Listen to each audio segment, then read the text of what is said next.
Well, my clock here says 8 o'clock Eastern Time, 5 o'clock on the West Coast, and wherever you are in the world, welcome.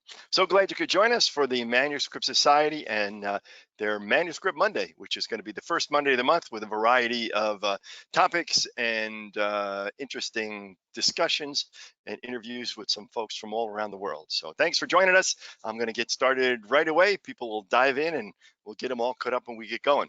Again, my name is Brian Kathenes. I'm with you for the next hour. I'm a trustee of the Manuscript Society and on the executive committee, as well as the managing partner of National Appraisal Consultants and a certified appraiser of personal property. This is a relaxed kind of an hour, so grab a drink, whether it be tea, coffee, or something a little stronger. Nothing wrong with sipping a glass of wine or another adult beverage during this. I am going to be moving pretty quick. I'll be speaking at 250 words a minute with gusts up to 300, so we can get it all in. But I'll certainly take time for questions. I'm going to ask that we do that towards the end. I'll unmute you if you want to ask your question, or if you prefer, you can just type it in the question down below. There you go. So off we go. So here's what we're going to do tonight or this afternoon, depending upon where you are. We're going to talk about who's sponsoring the webinar. The webinar is sponsored by the Manuscript Society, a not-for-profit 501c3 organization that is dedicated to education within the manuscript historical document world, as well as their preservation. So why a webinar? We wanted to share part of our mission, which is to educate the public and other professionals, whether you're an archivist or a curator, an appraiser, someone from the general public, or anything along those lines. So we thought we'd do it that way, and we thought Manuscripts Mondays was something relatively easy to remember. So the first of every month, we're going to be providing that information to you. Why now? Well, good time as any. We're coming out of COVID, which is great, but doesn't mean that webinars aren't still a great way to get information together. It's going to be 1 hour long. It's good for 1 hour of professional development for most of your organizations. So we're going to have a certificate for you at the end that you can download and use for your professional education. Who is invited? Well, we've asked the board of the Manuscript Society to invite their friends and colleagues. All the members of the Manuscript Society have been invited. I've invited my colleagues at the Society of American Archivists to join us. We have a good number of them tonight. And I've invited my appraisal colleagues and some of our inner circle appraiser members here at National Appraisal Consultants. And then folks who would listen to our nationally syndicated radio show, Value This with Brian and Leon, which was on about 29 stations, about 200,000 listeners a week. We took it off the air about a year ago. That was our last after 20 years of broadcasting. And a lot of the archivists that are with some of the universities are at universities that actually carried our show on their national public radio station. My name is Brian Kathenes. I'm not going to get into the whole bit about who I am and why you should listen to me. I'm not selling anything, so I don't have to credentialize myself. You're here because you thought it was going to be interesting, and hopefully along the way, you may decide that I actually know what I'm talking about. But what I hate about most webinars is they take the first half hour talking about who they are and why you should pay attention to them. You'll figure it out. My thought is if I don't do a good job, you're going to turn me off and it just won't matter. So we're going to cover a lot of stuff in the hour. Let me tell you what we're going to cover. We're going to talk about what an appraisal is, because in order to identify how appraisers determine value or estimate costs, we need to know a little bit about what an appraisal is.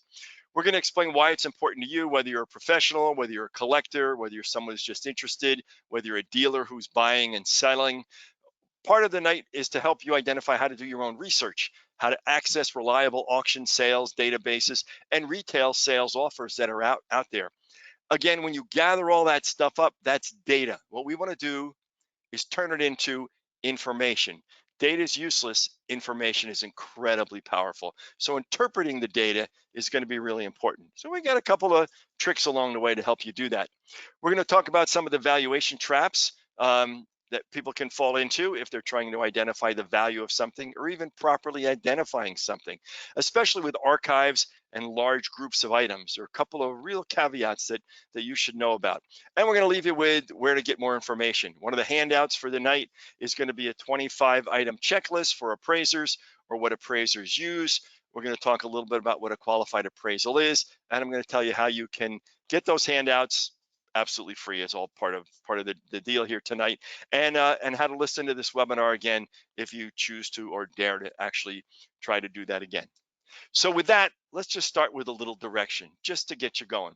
And what I did is I found the North American Conference of Appraisal Organizations, which is something I did not know much about. I belong to a couple other appraisal organizations, but they have a statement, and this is for real estate appraisers and for tangible personal property appraisers. They are the appraisers of stuff, and business valuation appraisers of intangible and tangible property. You can read it. I'm going to let you read it.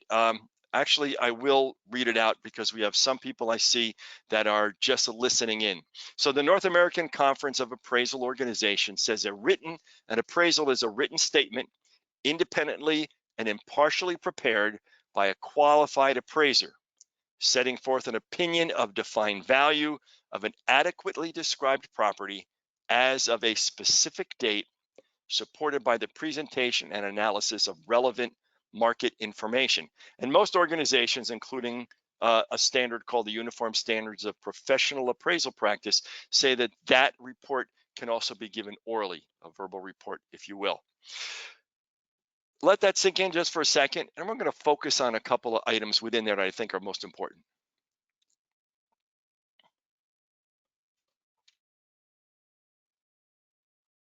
So I want to focus on a couple of things.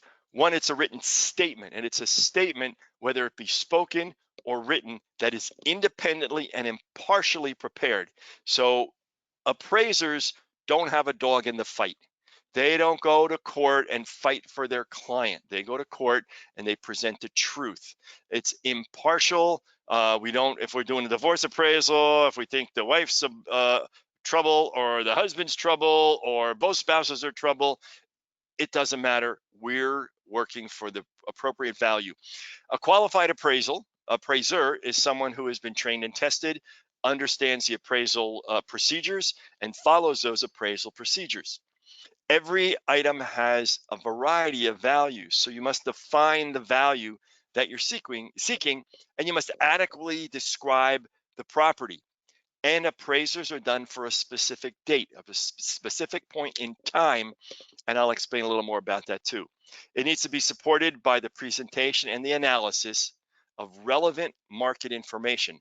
So to say, look, I've been doing this for 40 years and I know what it's worth, Your Honor, or I'm going to tell the insurance company what it's worth, or I'm going to tell the IRS what it's worth without any backup or any data to go with it, just isn't going to fly. No matter how many years you have in this, you have to be able to present it in a way so that the reader of your report, or the listener of your report, if it's an oral report, will allow them to understand what you did, how you did it, and what you didn't do, and why you didn't do it. That's an appraisal. And if you can get that in your head and get an understanding of that, that's going to make the whole rest of our evening a whole lot easier. Pretty straightforward. And we'll talk about some people that call themselves appraisers that actually aren't, or maybe they are. Okay. So what's an appraisal? It's impartial, it's unbiased, and it's opinion. It's an opinion based on fact. It's not an art. It truly is a science. Every appraisal has an objective, which is what value are you going to report, and an intended use. How are you going to use it? And it also has intended users. Who's going to rely upon that report to make some kind of a financial decision? Appraisals meet a professional standard. That professional standard may be that of your appraisal organization that appraisers belong to, or it might be the uniform standards of professional appraisal practice. And actually, my business partner and I, Leon Kastner, just ran a uniform standards of professional appraisal practice this afternoon, earlier in the day today. Appraisers can charge by the hour, by the item, or by the job. That's perfectly ethical to do that. But their fee can't be related to value. It can't be a percentage of value. You can't say my fee is 10% of whatever value I determine. If that was the case when my two kids were in college, everybody's collection would have been worth $1 million and I would have taken 10%. Kind of kidding on that. So if someone says, oh, we charge 10% of the value, that's not an ethical approach based on the Uniform Standards of Professional Appraisal Practice.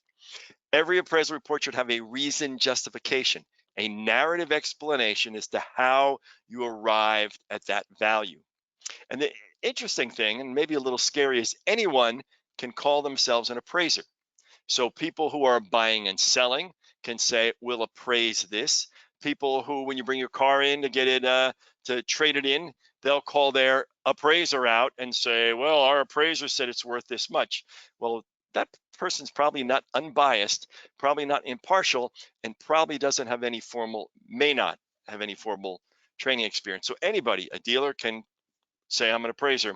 Real estate appraisers in most states have to be licensed in some form, but personal property appraisers, meaning things that are not real estate, there are no laws that I know in any state governing that particular appraisal practice for them too. So keep that in mind, and we'll tell you how to find a good appraiser from a not so good appraiser as we move further along here too.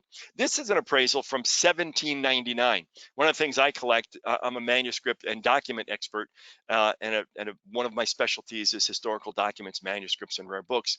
And I collect these. When I see them come up or somebody tells me there's one for sale, I'll buy it because I just put it in my collection. This is, in essence, an appraisal from 1799. It's the estate of Abraham Darlington. If you look at it, you can see the inventory of estate of Abraham Darlington, and it talks about there's furniture consisting of a bed, a bolster, 2 pillows and cases, 1 pair of sheets, calico curtains, and all kinds of things that go with it. And the values are in there too. So in essence, it's an appraisal, but it's kind of a laundry list.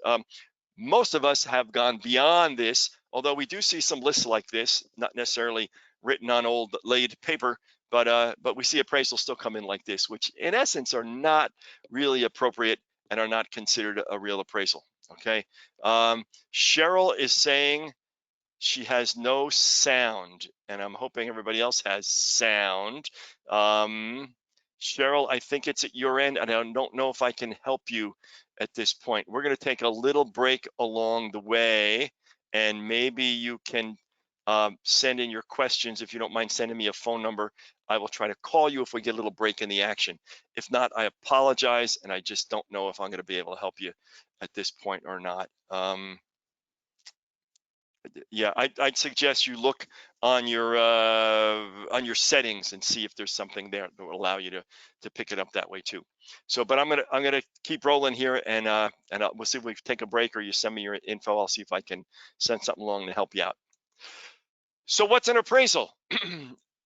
Other thing we need to know is there are 3 things that talk about value. One is the price, and the price isn't necessarily value, isn't necessarily cost. A price is what somebody is asking for an item. Value is what it might be worth, and cost is what it costs you, the buyer, to buy it. They may be very different. And every item on the planet has at least 5 different values, depending upon the intended use of the appraisal. As we said, every appraisal has an objective and an intended use. We work off a 25-point checklist, at least most professional appraisers do, and professional appraisers are trained and tested. They comply with the Professional Appraisal Society's guidelines for report writing and the uniform standards of professional appraisal practice. It's a 15-hour class on the appraisal practice from Uniform Standards of Professional Appraisal Practice, and then every year they update with 7 hours. And a lot of appraisal organizations require their appraisers renew and requalify every year as well. Right. So let's talk about the stuff that you want to find out its value, and how do we do that? So there's 2 parts to figuring out what the item is, that pair of opera glasses right there. The first is identification, and that's what is it? The style, the color, the size, the condition, who made it, the artist, the author, who wrote it, the medium or material that it's on. That's the identification. The authentication is the provenance that goes with it, the history of it. Where did it come from? Who owned it? Who used it? And how do you prove that? Appraisers are not necessarily authenticators, but they can be if they're an expert in that area. In many cases, appraisers will reach to the outside and find a subject matter expert to provide the authentication. Maybe it's a certificate of authenticity with a baseball card or an autograph or something along those lines, a sports card, a baseball card, whatever's out there. And there are people who authenticate that too. Maybe it's grading a stamp and identifying the authenticity of a rare postage stamp or an unusual coin. So is that important? Let me give you an example. Here are 2 different but similar pairs of opera glasses. All right. One might be substantially worth more than the others. Let's take a look and see. So what is it? Here's the identification. A pair of brass opera glasses carried by the president at Ford's Theater at the performance of Our American Cousin, that's Abraham Lincoln, on April 14th, 1865, the night that he was shot. This is a Christie's definition, and here's the rest of the description. It explains what it is, who made it, the case that it's in, how it was stamped, a little bit about its condition, all right, how it was made, chips and problems that might be with it, the fact that it's fully functioning. And this is Christie's auction house, lot number 1032, and that was February 26 in 2002. I'll let you see that so you can get a feel for what's what. That's good. I'm going. All right, good. Thank you, Bill, for letting us know. Cheryl, Bill tells me this sounds fine. Ravi says this sounds fine. I'm sorry it's at your end. Hang in there. And I would say check your settings. So that's it, what it is. Abraham Lincoln, pair of opera glasses, the whole bit. So now we know that it's not just a run-of-the-mill pair of opera glasses. The provenance, part of the identification, says that it is. Now the authentication is a certificate that says, I'm an Abraham Lincoln expert, whoever that happens to be. I've researched this, and this is absolutely it. And usually the major auction houses are usually pretty good with that, although most of them say, as is, where is, yada, yada, yada. But the good auction houses and the well-known established auction houses usually don't put something up that they have questions on, either clear title or its authenticity. So what's it worth? In 2002, this thing sold for $424,000. Pair of binoculars, probably looked through at some point by Abraham Lincoln. So what's it worth is the question. Although it sold for $424,000 in 2002, including the buyer's premium, that's what the buyer paid for it, we need to know, if we were to value this, how would the user of that report, the intended user of that report, use the report? Is it for a charitable donation? Is it for insurance coverage? Did it get stolen and now there's an insurance loss and there's an insurance claim? Is someone paying estate taxes on it because they inherited it? Is there a divorce? And are they the parties splitting it up through equitable distribution? Is there a bankruptcy, and this is part of the bankruptcy assets, and the creditors are in line trying to get a piece of that, and they want it sold, and they want to know what it's worth? If you wanted to sell it, if someone said, I want to sell that, then we have to figure out what they might be able to sell it for and what they may be able to get for it as a net. Do they have to pay a consignment fee or a commission to a broker or to the auction house? Casualty loss, it's lost in a fire or a flood or a tornado. There's a federal standard form that you can fill out to say, I lost this. And most importantly, out of all that, is what date, because the date's important. If you think about autographs of people who are alive and then passed away, is the value of their autograph changed? Someone who might be very popular might become very unpopular after a certain incident. I'm thinking like O.J. Simpson, right? He's maybe worth a lot after he didn't murder somebody. His autograph went way down. After he held somebody up at gunpoint out in Las Vegas, he ended up in jail. And we can think of other celebrities that may have been in popular favor and their autographs were very desirable and are no longer. It depends upon the date. So the date of valuation is important as well. All right, so let's get to it. All right, here are some places you can look. You can go to online sales sites, and there are a lot of places you can go. They're actually retail sales sites, and you can actually see what people are asking for things. That's price, and that price doesn't necessarily mean that that's what it's worth. You can go to online auction sites and you can see what things sold for at auction. But we also hear about stories of some auction houses that have kind of shill bidders and they drive the price up way beyond the real price.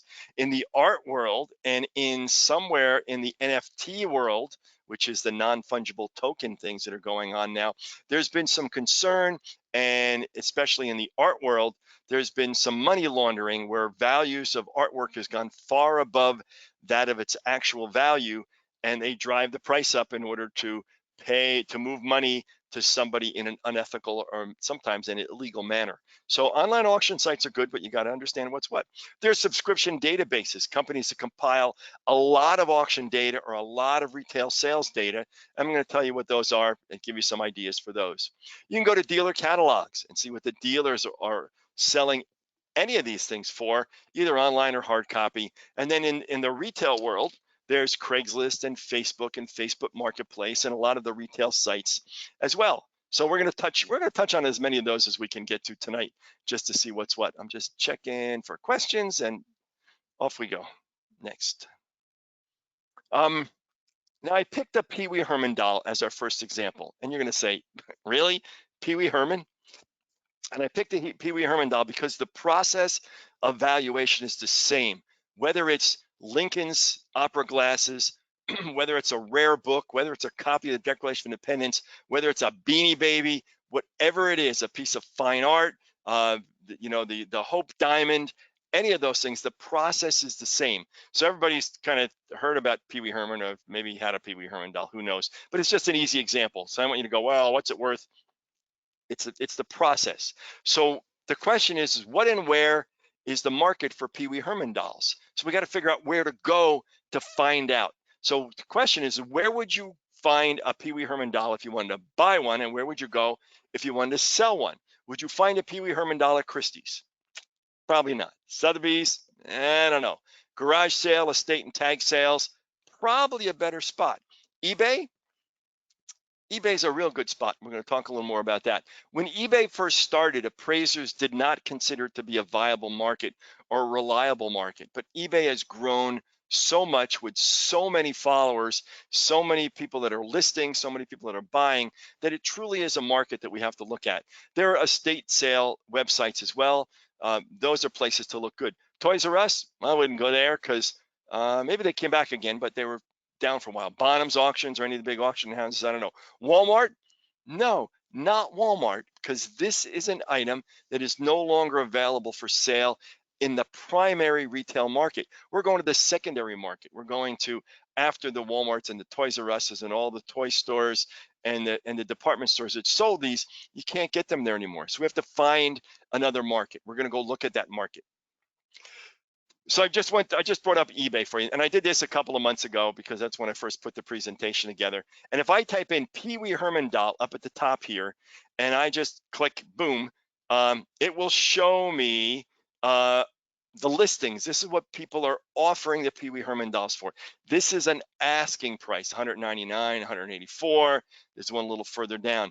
But if you notice, you can look. I keep going in the wrong place here.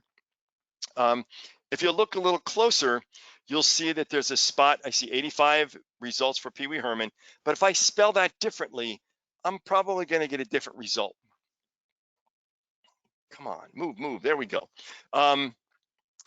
In the right upper corner of eBay, and you may know this or you may not, there's an advanced search, and you can see it up there. And if you click on that, it brings you to the screen that's in the foreground here. And if you click on sold items, what you're going to see is you're going to see what actually sold. And when I look at this, I see there are 208 results. This one sold for $120.99. This one sold for less than $49.99 because it's got a line through it and they had a best offer. And it looks like the one below it sold for $40. But that's not enough. We got to keep looking. 208 results because I spelled it just a little bit differently. Let's look again. If we look a little further down on October 10th and October 9th, these sold for $45 free shipping, $29.95 with $10 shipping, and $31 at $9.08 shipping as you work down the page. You can see that there were 23 bids on the one below. That one's in the box. The Pee Wee Herman doll I showed you wasn't in the box, so we have to consider that as well. But that's the difference between that and this. These are asking prices, $300, $224, $180. So people can ask anything they want. That's the price. That's not necessarily what it's worth, and it's not necessarily the value. So you need to find out what things actually sold for rather than what they were just asking. When in the fine art market, our appraisers have good relationships with art dealers. Not only do they look at art auctions, but they talk to the dealers of galleries and say, look, I know you had a Kandinsky painting. Can you tell me what you sold it for? We're trying to do an estimated replacement cost for insurance coverage, and I need to know what that would be. So that's one way to gather information as well. There's another place beyond eBay. It's called WorthPoint. Again, it's a subscription service. You pay for it. And I'm not endorsing any of these. I'm just giving you some ideas. You have to go look them up for yourself. If I type in Pee Wee Herman talking doll, I get 4,411 results. That's over the past 10 years. And what WorthPoint has done is they've worked out a deal with eBay, and they take all of the eBay sales, because eBay sales usually are up for about 30 days. And you can't look back more than 30 days on the history, sometimes a little more than that. But this goes back 10 or 15 years. So there were 4,411 Pee Wee Herman dolls sold, I'm going to say, in the past 12 years. And you can see what they sold for in 2014 and 2012 and in 2011. And there's thousands of them. So WorthPoint, check it out. I think it's worthpoint.com. You can see what the story is and see if it's something that would work for you. Now we get away from Pee Wee Herman. Let's talk about something a little more substantial. All right. This is Hemingway's book, excuse me, titled The Sun Also Rises. New York. It was published by Scribner's and Sons, 1926.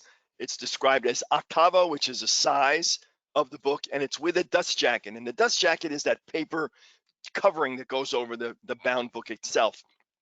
The picture on the left shows you the title page. All right, that's just my note because we actually appraised this particular book. And the one on the right shows you the dust jacket. That's probably not the same book with the same dust jacket, but I'm using it just so you can get a good feel for what's what. So we're all set. So you got everything you need to know about the value of the book. But Admiral Akbar from Star Trek would have something else to say. And it is a trap. Thank you, Admiral. You're absolutely right. We're going to go and look at this book, and I'm going to a place now called Rare Book Hub, and you'll take a look at it. Again, it's a subscription service. You can subscribe to it. They have primarily books and manuscripts. And here comes your research time. So if I type in Hemingway as the author, Sun Also Rises as the title, and I put the year printed, and I do a little search, here's what I get. And it lists them in order. You can sort them by highest price to lowest price. I put them in by date. And again, this was done towards the end of last year. I'm not sure where we are exactly, if any more have sold since then. But you can see they range in for item one sold for $32.5, and this includes the buyer's premiums, by the way. Here's one sold for $1,800, $700, $87,000. The next couple sold for $120, $188. Interesting. So let's see what we look. If I look at those first 50 auction sales, there are about 50 of them in the past 10 years. They sold between $188 and $161,000. The question is why? And the answer is the description I gave you is accurate but incomplete. Right? 1926 was actually the first year of publication, but it's not necessarily the first edition or the first issue of that, or contains the original dust jacket. Let's look a little deeper. On page 181, the word stopped is spelled incorrectly with 3 P's. The front panel of the dust jacket reads, "In our times," not "in our time." The book's in very fine condition with no restoration to the book or to the dust jacket. Let's see what that does for us. Does it really make a difference? I'll let you read that and decipher that. And it absolutely does. Here's what it looks like. On page 181, you can see on the left, stopped is spelled with 3 P's. And if you look on the right, it says "in our times" on the bottom of the dust jacket. That image is courtesy of Heritage Auction, HA.com, which is another great place to go if you're looking for sales of collectibles, coins, comic books. You can, and it's free. You just sign up and register, and then you can search their database of items that have sold in the past, as well as upcoming auctions. So really, we didn't have enough information on this book. We didn't realize that the 3 P's and "in our times" means that it is a first edition, first state of Hemingway's book, by the way.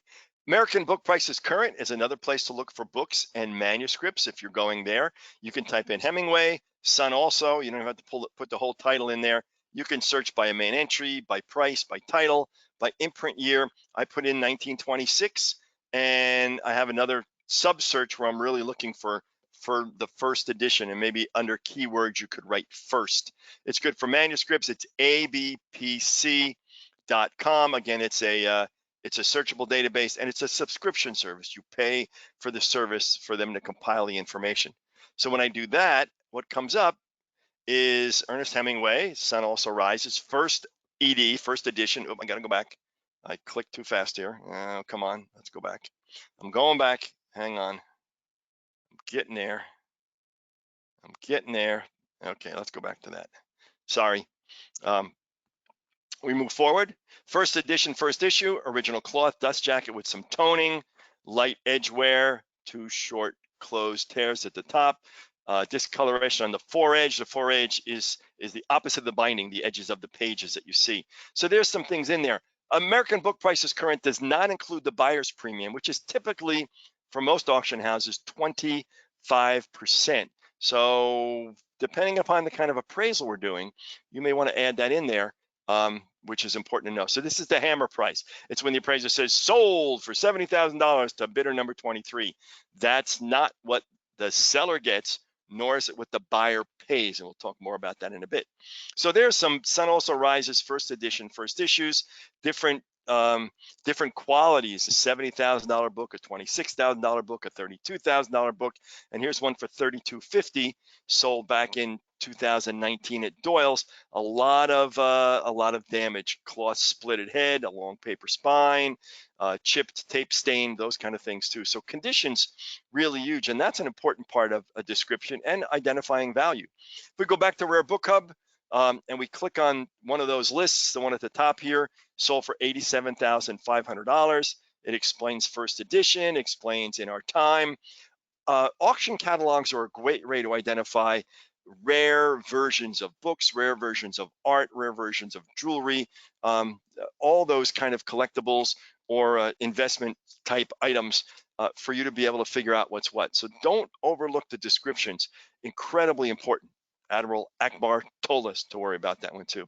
Here's another one, sold for $32,000 in 2021 at Swan Galleries, another gallery in Manhattan, specializing in books and collectibles and things like that. And you can go to a lot of these auction sites directly, but if you want a compiled list of that, Rare Book Hub, American Book Prices Current, WorthPoint, AskArt.com is one for art, where they compile auction databases. They're all subscription services. Again, I'm not recommending any of them. I'm just sharing some information with you. Go out and do your own research on that. Okay, there's another place called abebooks.com, and ABEBooks, it's ABEBOOKS.com. It's a retail site where dealers list their art and collectibles or books. And you can see I've actually searching for books here, but you can search for art and collectibles, and we'll talk more about that in just a little bit. Again, I type in the author. Hemingway's got 1 M in it, not 2. Don't put 2 M's in because you won't find the right book. Sun Also, 1926. At the bottom, I've said I want a first edition, and I want it with the dust jacket. That doesn't mean it's going to be the first state and the first edition, but it's going to be a first edition with the dust jacket. Might be the wrong dust jacket, right book. A lot of different ways to check that out. So let's see. So I just looked at one. This comes up, and Jeffrey Marks, Rare Books. He's an ABAA member, has one for $45,000. This one down below it by Modern Library has got it for $72.50. But it's unusual, bright book. It doesn't say, it says first edition, but it doesn't say first state. All right, so now you know what you're looking for and which ones you might want to look at. Let's go a little further down. Here's one that's sold, that not sold. The asking price is $150,000 from Quintessential Rare Books in Laguna, California. It's all here. And here's one by BookBid. Again, it says first edition, first issue book with stopped on 181 in the second state dust jacket, and that they want $17.5 for that one. So the dust jacket's not the first state. The dust jacket is a later. So you can see if you do your research that the first edition, first state with the first issue dust jacket is the one that appears to be most valuable. And you have to find that. The one that I appraised for one of our clients turned out to be just that. All right. And so watch for that as you move forward. So what now? We talked about the Pee Wee Herman doll. We talked about the Lincoln Opera glasses. We talked about the Hemingway first edition, first issue. So now you have a feel for how we do it. Now we're going to let you do it and see where we go on this too. All right. I'm going to look and see if there's any problems coming up here. Rebecca's got her hand up. And Rebecca, if you don't mind writing that question down, I promise I'll answer it or send it to me in the little question section if it's something I need to do right away. All right, but I'm going to kind of keep rolling here too. So we talked about Pee Wee Herman, Lincoln Opera Glasses, Hemingway's first edition. Now we need to know about how the person's going to use the appraisal. So if they want insurance coverage on anything that's tangible personal property, or they have an insurance loss, we're going to use something called ERC or ACV. That's estimated replacement cost. That what it costs to replace that item in the market where they normally shop. Or we're going to work on a schedule called an actual cash value depreciation schedule, which is what insurance companies use for depreciating assets. So if I got a couch and my cat decided to not make it usable anymore, maybe I could file an insurance claim, but most insurance companies say, we're going to provide you with the amount of money that would it be worth based upon its age. So over the course of time, depreciating assets depreciate.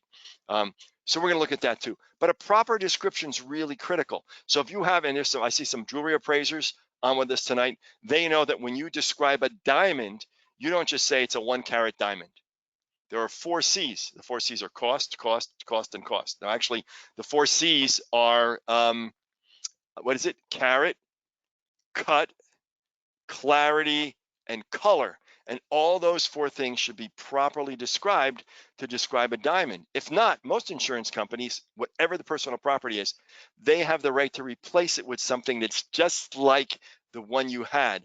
And the only way they know which one you had and what it was like is by reading the appraisal report, if you had it, or working with the adjuster, and then you got to tell them, oh, it was a really nice diamond. It was very sparkly, and it looked kind of round. And if an appraiser does it, they will define it properly using the 4 C's, maybe have it authenticated through a grading service.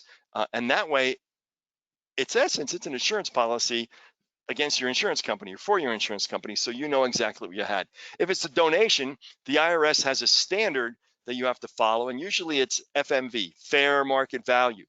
If it's equitable distribution, like you're splitting property up, it could be market value or it could be fair market value. We'll talk about that. If you're going through a bankruptcy, not you personally, but if you're a client and you're an appraiser going through a bankruptcy, you might look at orderly liquidation value, which is kind of enough time to sell it at auction. But if it's a forced sale, we're working with the DEA, the Drug Enforcement Administration. This is a true story. We meet behind a donut shop, and then the guys go in with the guns, and they clear the place, and then a bunch of other guys come in, and they just take all the stuff out of the drug dealer's house. And on the way by, the appraisers have to write down what it is: 1 couch, blue, and then we look at it as for sale price because they're going to sell that quickly over a very short period of time. That might be different. What about restoration or repair? If someone puts their elbow through a famous painting, we heard about a casino owner that did that a few years back. We might have to figure out what it would cost to have it repaired. We do that research. Appraisers could do that research. What it would be worth before it was damaged, after the damage, and what it would, if there's any diminution in value. If after we had it repaired, would it be worth what it was before it was damaged? That's all part of what goes on in an appraisal. So we're going to give you an example now. So here's your chance to give it a shot. Here's the what's it worth time. This is the James Monroe land grant. It was signed. These are all signed as president while he was president of the United States. And these documents were given to people who did some kind of service to the United States government, to the federal government. And instead of payment in money, they gave payment in land, 40 acres west of blah, blah, blah, east of the river and whatever. And these are pretty popular. There are 3 of them out there too. So someone comes to you and says, well, what's it worth? And we're going to do the research and we'll see if we can figure that out. So the first question an appraiser should ask, or you should ask if you're an archivist or a curator and people want their appraisal done and are thinking about this, because you get these calls all the time, I'm sure. What will you do with the information? And they go, well, that's none of your business. You just do the appraisal for me. The other question, which is the same, is how will you use the report? because depending upon how they use the report will determine actually what you're going to do. If they say I need insurance coverage, we talked about estimated replacement cost. We're going to look at retail offers or sales in the market where the owner, that person, shops. It might be a retail shop. It might be buying from a dealer. Which dealer? You know, Walmart may sell the exact same diamond that Tiffany sells, but if Mrs. Gotrocks isn't going to go into Walmart and she's going to go to Tiffany's, well, maybe you explain that's the market we've selected and why. And I bet the prices are going to be different too. Right?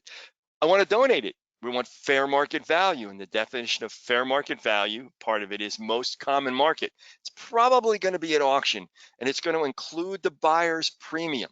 So you need to consider that. So if you're looking at American book prices current, add the buyer's premium. And if you're looking at Christie Sotheby's, Bonham's, Heritage catalogs for completed sales, they're going to have the buyer's premium there as well.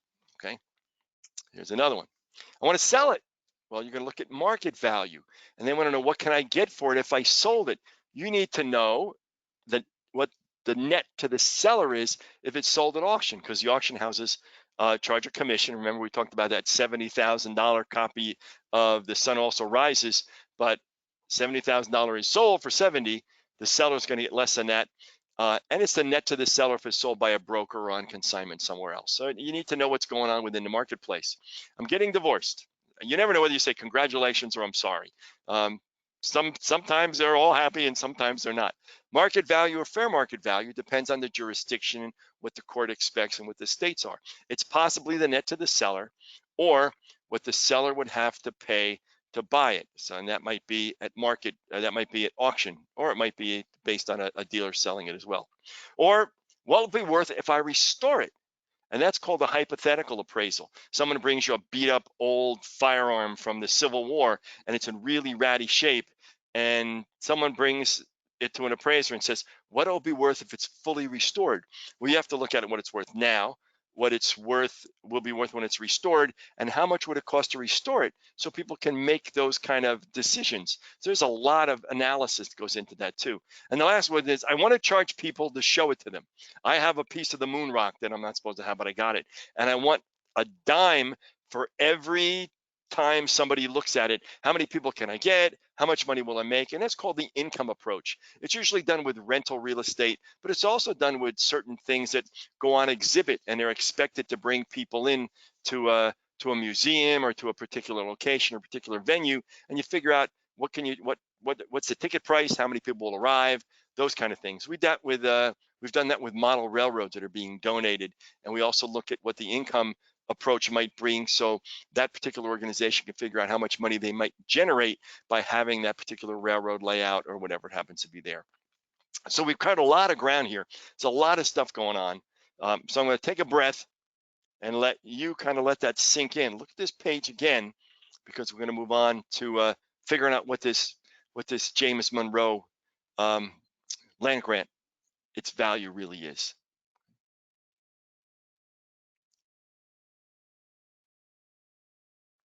All right, here we go. This is American Book Prices Current, and I typed in James Monroe document, or DS. If you look at the top, it tells you who he is, when he was born, when he died, the documents, land grant. And these are 2 land grants, each signed as president. And you have to read the description because that's $550. Here's one just below it. That's a land grant for 320 acres, signed as president, commissioner of the land office. He's kind of the regular guy. There was Graham and there was Meigs. Staining, smudging, script, that one sold for $800. Hammer price $800. And we go down the list here: 450, 425, 225. All right. If you want to figure out what its market value is here, we need to add the buyer's premium for the most part.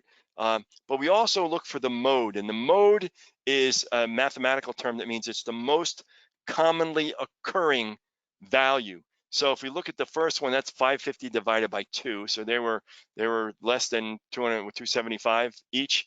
This one sold for 800. You got a couple of 450s in here, one at 425, one at 225. So the mode is probably, the most occurring number is probably in the $425 to $450 range. So that's where we are.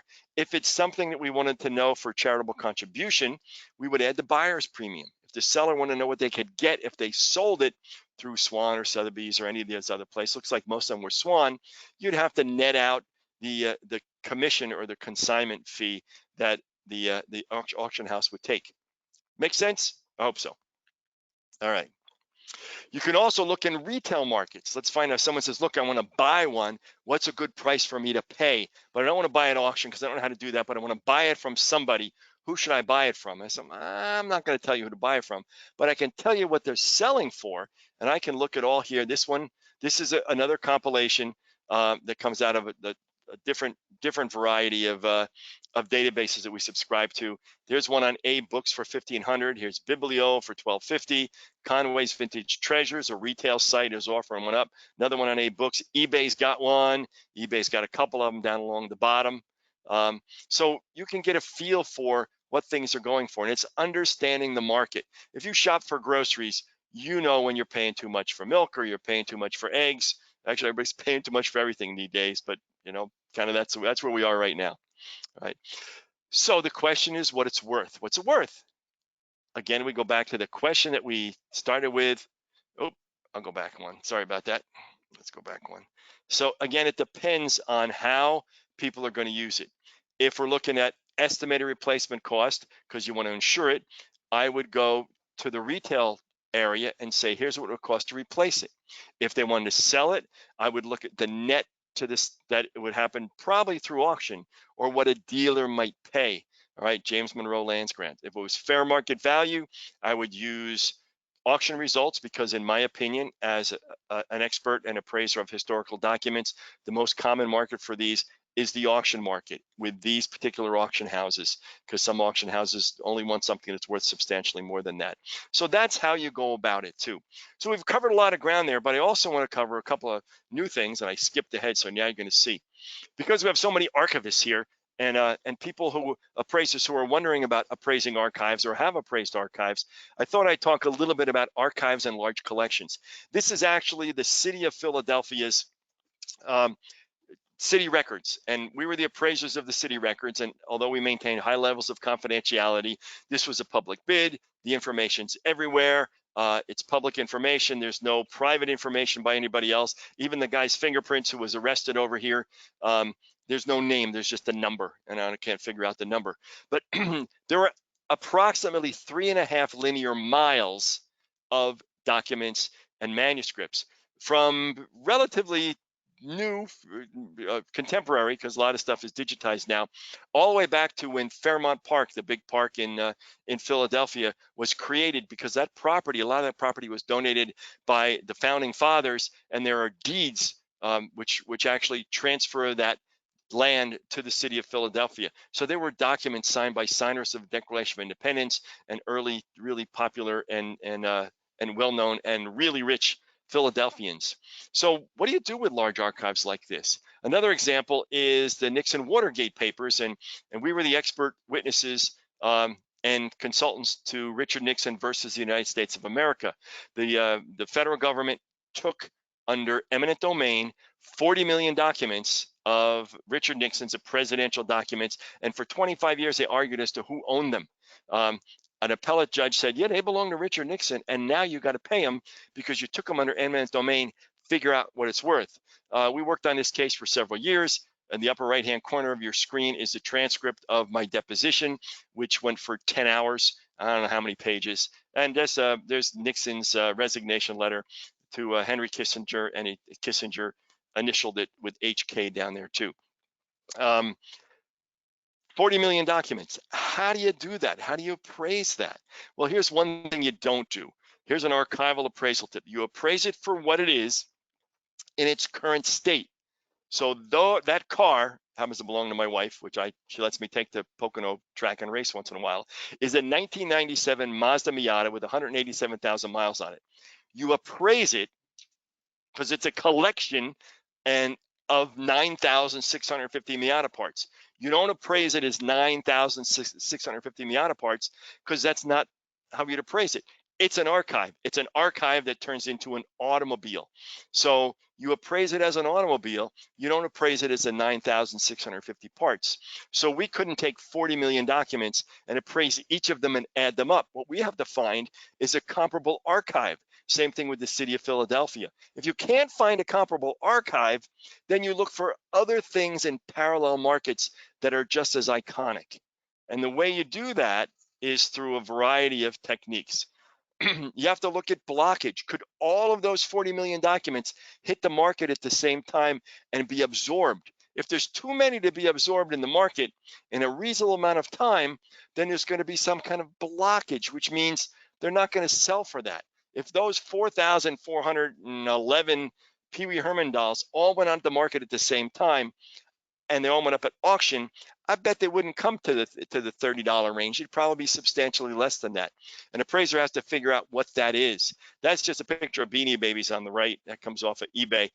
And Leon Castor, my business partner, who was auctioneer, held the largest Beanie Baby auction in the state of New Jersey and maybe in the country back when Beanie Babies were hot. Now they're just not. So the date, we talk about important dates, that's important too. So a big bunch of Beanie Babies like this would probably sell for far less than the sum of the individual value of those Beanie Babies, which, by the way, is extremely low. The most appropriate use of most Beanie Babies is to make great pot scrubbers. And if you're cleaning your car, it gets into those little between the spokes and things like that too. Kind of just kidding.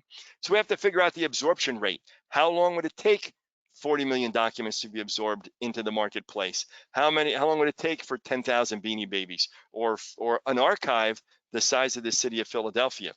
If it's being appraised as an archive, then that's just great. But if you have 400 prints that are all unrelated art prints and they go into the market at the same place, would they be absorbed? Art people will know that because that's their specialty. If we talk about coins or stamps or historical documents or rare books of the same type, they know the market. So you need to understand what the absorption rate is. What kind of discounts would a big batch of Beanie Babies like this or a big batch of old books, not necessarily rare books, but old books, would they sell for what their individual values would be? Probably not. And maybe they'd be bought up by a wholesaler at a huge discount. That's blockage. That's grouping.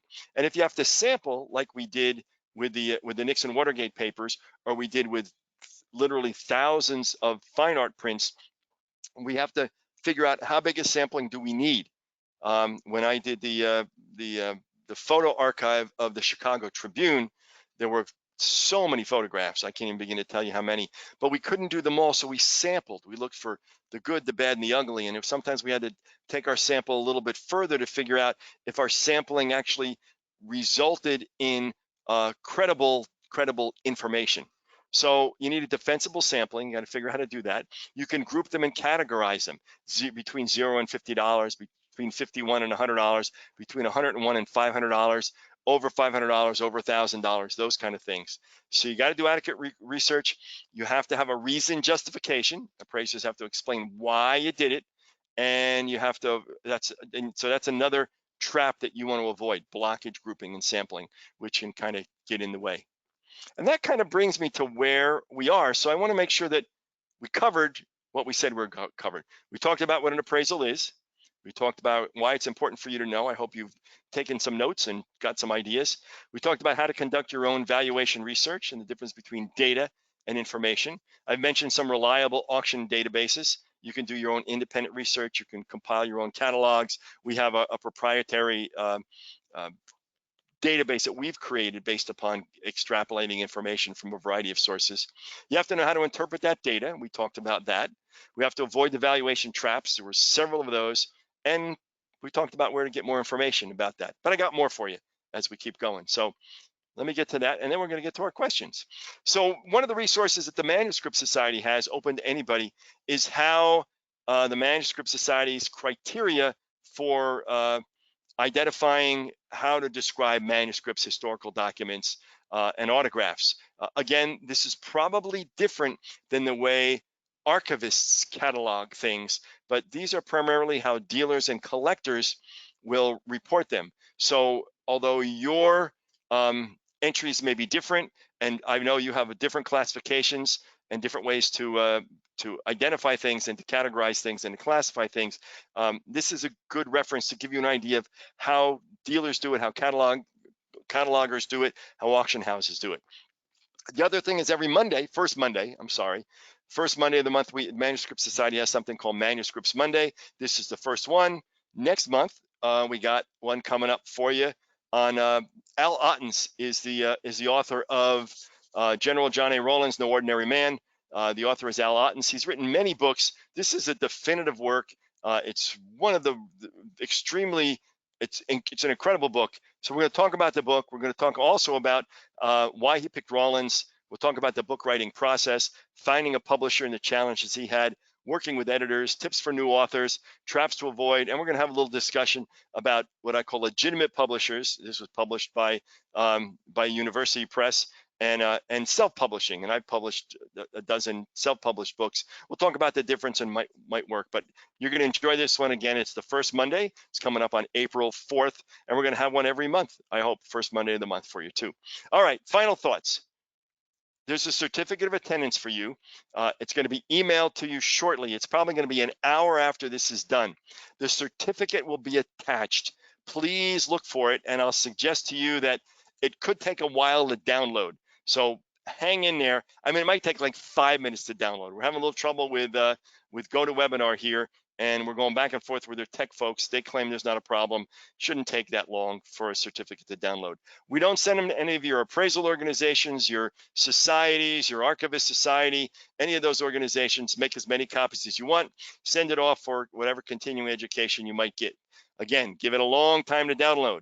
There's going to be some follow-up handouts, and typically they're available to Manuscript Society members, but we're going to post them on the Manuscript Society website on the public page so you can get them, not just only in the members only section.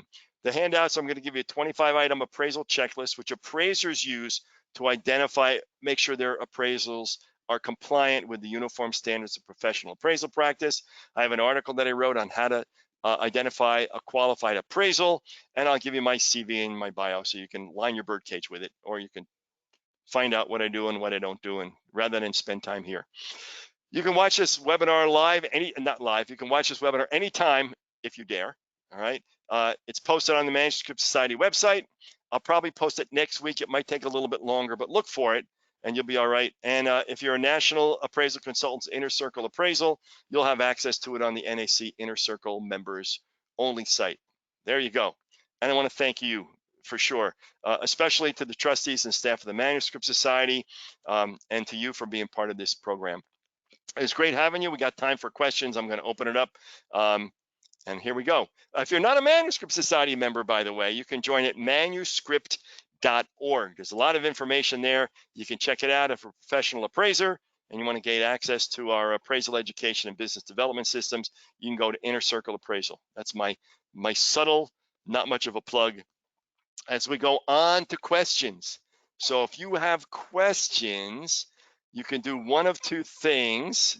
I'm going to look at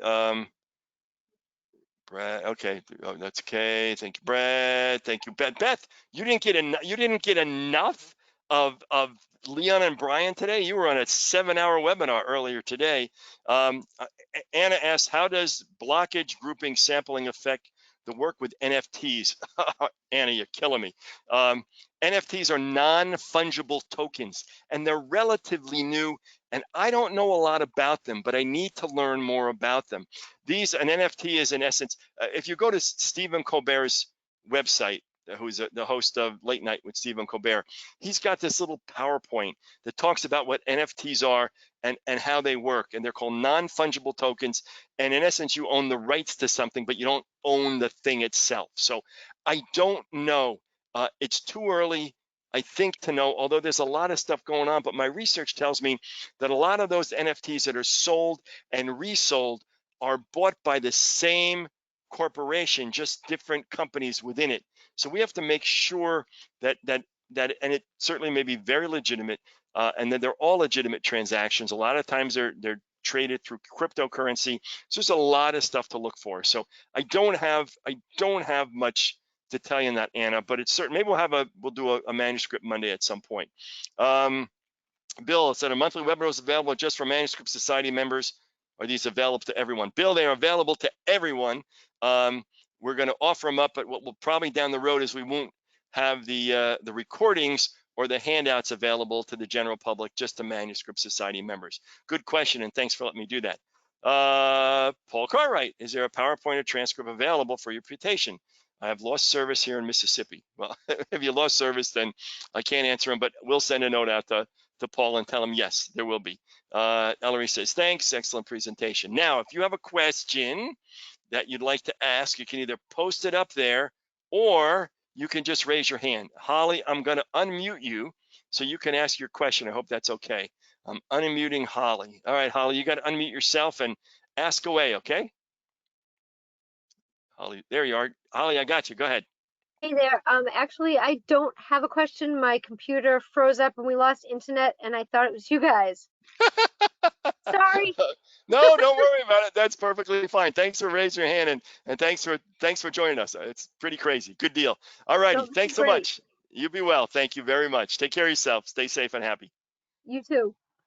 All right. Other questions? I'm scrolling down here to see who's got a hand up. We got a lot of people on here, so I don't want to miss anybody else. All right. Either that's good or that's bad that people don't have questions. I got a few more down here. Excellent presentation. Kimberly says, thank you, Kimberly. That's very kind. Let's see if I got any other questions or chats here. There's nobody in the chat box. Leon says my sound is fine. Thank you, Leon. And I'm just going to take another minute to make sure we didn't miss anybody's question. And with that, I would like to say, look at that. We're just an hour, right on an hour. That's my goal. Oh, Mark. Hang on, Mark. I'm unmuting you. All right, Mark, fire away. Can you hear me? Yes, sir. I can hear you just fine. Okay, I put a question in there. I don't know, it's got lost in the Twilight Zone somewhere. But Okay. my question was. I'm sorry. What was your question, my friend? I'm a small collector, so two questions. I says, one, where do you go, even before you get the appraisal, where do you go to get insurance for a small collection, not one or two items, many items, but you don't have any, like multi-million-dollar items. And how would a small collector go about getting an appraisal for many items? Any tips or advice on just how to do it? Thank you, Mark. It looks like you set me up for a biased answer. Most insurance companies will not cover you for insurance unless an appraisal is done, and that holds true for almost any appreciable contents in your home: fine art, gems and jewelry, rare books, manuscripts, historical documents, stamps and coins, a lot of collectibles. Some of the larger companies, Chartis, AIG, Chubb are some of the bigger companies, and they may be able to do that, and they may blanket cover you for a certain amount. Now, you know what you paid for your collection, and you know what the retail price on, and you can put together a little database. They may allow you to do that, and they may, like I said, blanket cover you up to a certain amount of money, or a certain value amount.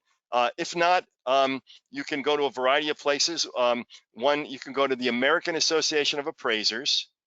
You can go to the American Society of Appraisers. You can go to the International Society of Appraisers. There are three appraisal groups that are recognized. I happen to be a member of the International Society of Appraisers, and okay, here comes a plug.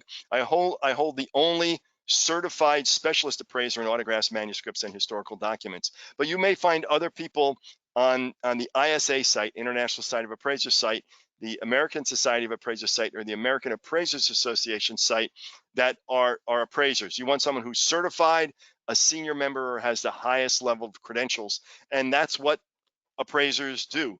I do this kind of stuff literally every day and all the time. I've been doing it for 40 years. But search around, find out someone that kind of fits your style, that understands your manuscript or autograph collection, and they can put together an appraisal for you. And they should tell you through a proposal or through an authorization for appraisal services what it will cost to do that.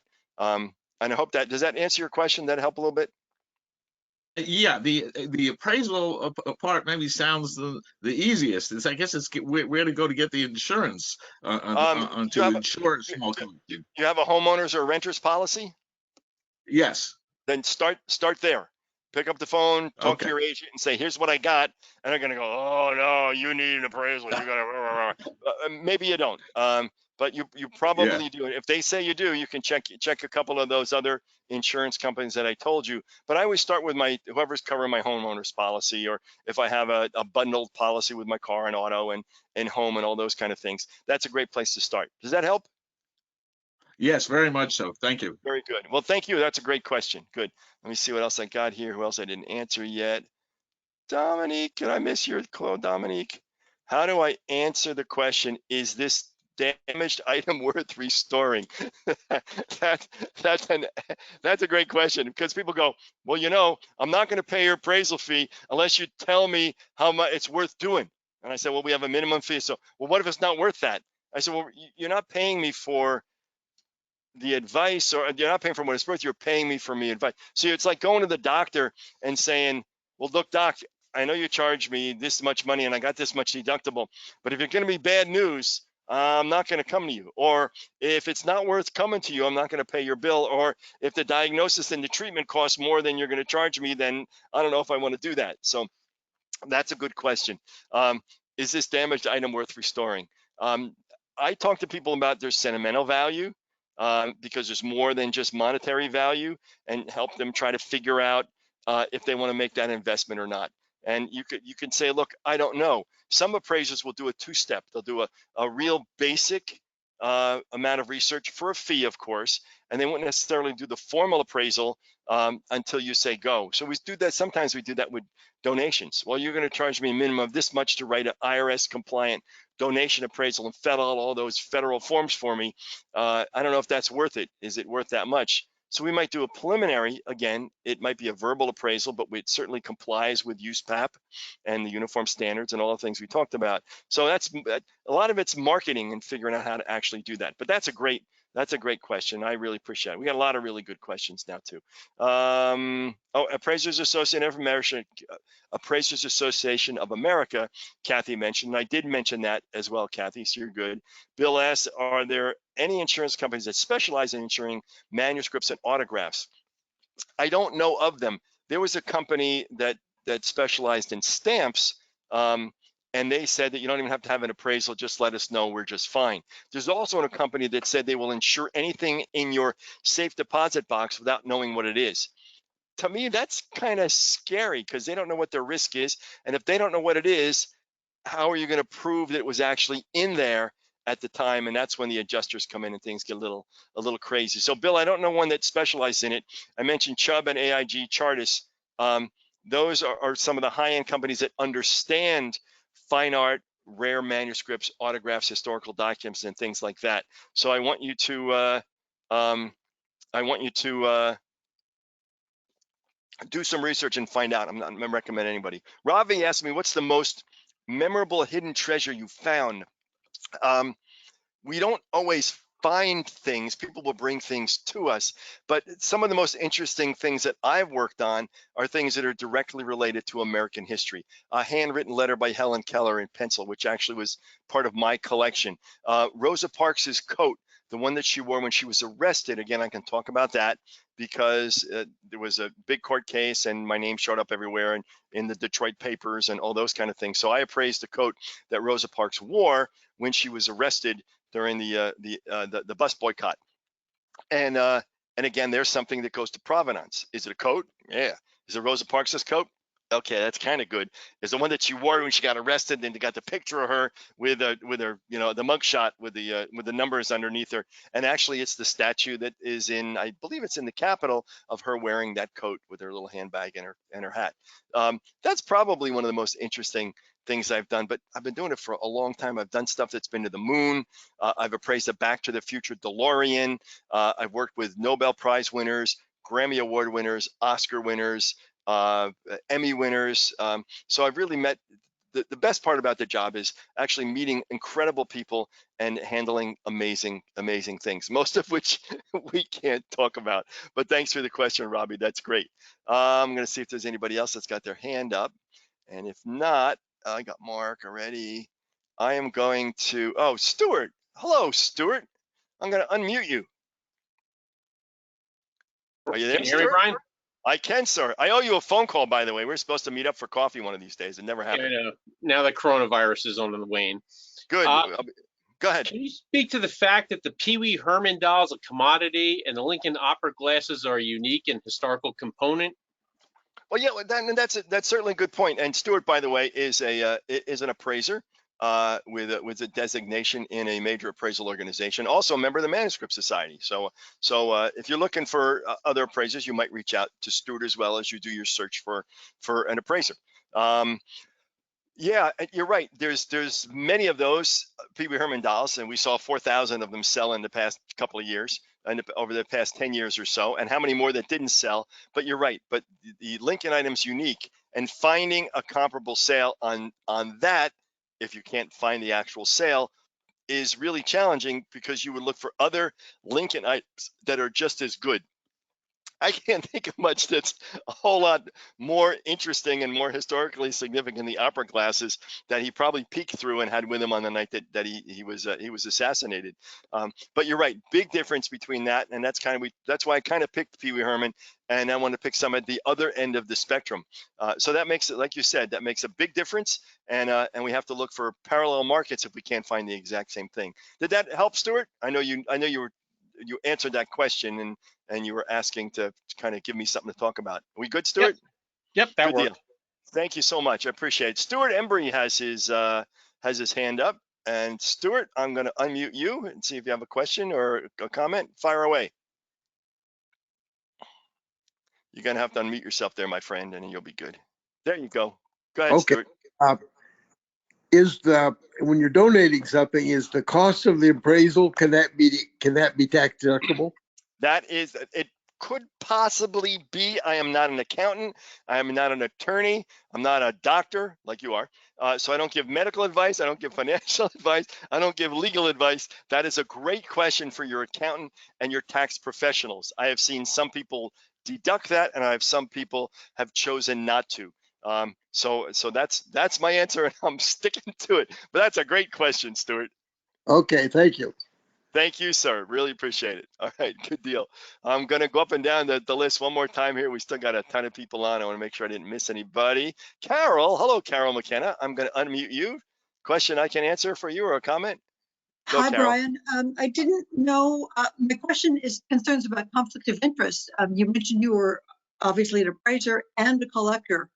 What types of disclosure do you make if you were interested in buying something from one of your clients? Then I actually I don't buy or sell now. I was a full-time manuscript dealer and I was an avid collector. But once I got my first huge case after I became an appraiser was the Nixon Watergate papers, and I really stopped buying and selling after that and stopped issuing catalogs. And that's an excellent question because you can't wear two hats. You got to decide what hat you want to wear. You want to be a buyer, you want to be a seller, you want to be an appraiser. You shouldn't be doing all. And actually, there's a pretty well-known court case about a couple of guys that were on one of those shows about antiques on public television that went to the great something granddaughter of General Pickett and said, "We're appraisers and we would like to appraise your collection of General Pickett's paper, known for Pickett's charge at Gettysburg." And they appraised them for $80,000, and they said, "And we would buy them for that." And she said, "Well, if you're appraisers on that famous TV show and you say you're appraisers, I guess that's a fair price." They sold them within a couple of months for 10 times that amount. And when they went to court and got sued, I think one went to jail and the other guy didn't because he rolled over on his buddy. But had they said, "We're collectors, we want to buy this from you and we're willing to pay this much money," wouldn't have been a problem, even if it was a ridiculously low amount of money. But the fact that they put themselves out as appraisers and someone relied upon that, and then they went and sold it for way more, that was just absolutely wrong. And they lost the case, and there was criminal charges. And like I said, I think one of them went to prison. So you got to decide what you want to be. And you can't wear both hats. We've had insurance companies that say, "Oh, great, thanks for doing this loss. Do you want to buy this stuff?" And I said, "No, whether I want to or not, I can't. That's a really bad idea to ask me if I want to buy this. I just appraised it. And even if I found out about it after the fact, it's just bad policy. you want to avoid any perception of impropriety that you can. So if someone offers something to me for a particular price, I'm not really collecting anything. I'm not trying to get rid of stuff. I don't want any more stuff. But if I was to do that, I would not have anything to do with an appraiser, or I would make it very clear that my offer or accepting the offer is merely accepting your offer and has nothing to do with its potential value and those kind of things too. Does that help, Carol? Yes, it does. That's a I'd like to great flip question. the Go ahead. question around if I could and Yeah, say, please, how go ahead. does the knowledgeable appraiser settle his own estate? No, I wouldn't think so. I think that's a bad idea, even if they're good at it. You know, I mean, I had my dad's estate that I handle, and there were a lot of stuff in the home that I knew all about. But I didn't do that. We hired an independent third-party appraiser to come in and do all that, to do the house, to do this, to do that. It just looks bad, no matter how you could do it. I sit on the zoning board in our town, and we'll recuse ourselves if we're next to a neighbor or we're too close to it. And although most of us morally could make the right decision ethically, as Kimberly says, ethics in big exclamation point. It just looks bad, and morals is what you personally do. Ethics is what your industry says is acceptable and not, and that's not acceptable in our profession or in our industry to do it that way. Does that help? A lot. Thank you, Brian. Good. That's a great question. They're all great questions, and I appreciate it. Thank you, Carol. I'm going to do one last scroll, and then I'm going to cut you all loose. Robbie, you got Paul. I'm going down right. You got Mark. We took care of that. Kimberly, Joan, Dominique. I took Dominique's. Good. Oh, Carol. We got Carol. I took Carol. Good. I think we got everybody. So I'm going to thank you so much. I hope you'll join us next month. Go to manuscript.org, find out about the Manuscript Society. Give me a week or so to get the recording up. Share it with your friends. You're welcome to do that if there's information that you need. You know how to reach me. I'm right there. That's my website. That's my phone. My email. That's my phone number. Be happy to help you. Thanks so much. It's just been delightful chatting with you, and I love to share my information with you, and I'm so great. Thank you, Mark, for your kind comments as well. All right. Adios, y'all. Be well.